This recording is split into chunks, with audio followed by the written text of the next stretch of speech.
Start researching how to lose weight and it might feel like you've just entered a PhD program. If you want to make it complicated, if you want to take a deep dive into the weeds and come up with so much information that you completely become overwhelmed and stalled out, this is not the right video for you. I'm going to break this down so you have a plan for how to start. You can learn all that other stuff later after you've lost a couple pounds. So here's what you need to do. You need to string together enough days where there is a gap between the amount of calories you consume and the total amount of calories that your body burns. The burn needs to be the higher number, and the difference between them can't be too big for too many days. This gap is usually called a calorie deficit. If you wear a gadget, you can get a good estimate of what your total calorie burn is for yesterday from that gadget. If you don't wear a gadget, you can do an internet search for a calculator that'll give you a general idea. If you're going to do this intuitively without tracking everything, think of it this way. If the amount of food you're eating is keeping your weight stable, that's your maintenance amount of food. It's balanced. To lose weight, you need to tip that balance a little bit so that the burn is a little higher than the food intake. But remember, your body adapts. Doing this slowly is better.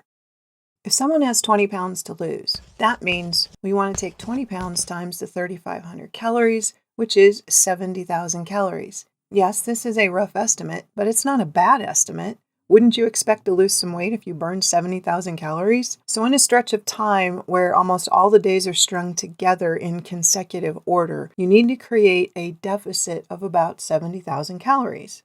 If you're maintaining your weight at 2,000 calories and you drop 300 in food and add 200 in activity, that's a 500 calorie gap. If you were a machine, you could do that for what is 70,000 divided by 500? 140 days. And there should be a weight loss of around 20 pounds. But you're not a machine, and your body is going to do what it's engineered to do to keep you alive during a famine, even if it's self-imposed. That's why it's not going to work to string all the days together without any breaks.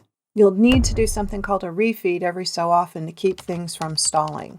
So for a hypothetical person who needs to lose 20 pounds, those 140 days might really look like this. They'll do 2 weeks, and then they'll have a refeed day. And after that refeed day, you do another 14 days and do a refeed day. And at this time, weight loss is probably moving along pretty well, but the body adapts and it starts to slow down. So then maybe you need to do 10 days and then do a refeed day, and then do another 10 days and do a refeed day.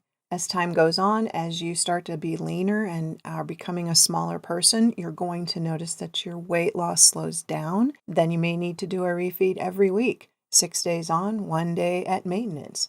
But remember, you're not a weight loss machine, you're a person. The body doesn't lose weight linearly. It adapts. So we have to make adjustments. A good analogy is gardening. You have a pretty good idea of what's going to happen when you pop those seeds in the ground. But as time goes on, you have to make adjustments. Same thing is true with your fitness goals. If you have more than you can lose slowly in 5 to 6 months, you may do this in phases so that you keep your metabolism from adapting to the lower calorie amount. At that point, you take a diet break, you bring your food up a little bit, and you maintain your new lower weight for a few months, even if it's not your goal weight. It doesn't mean you're quitting. It means you're maintaining your new weight, which is a skill all in itself.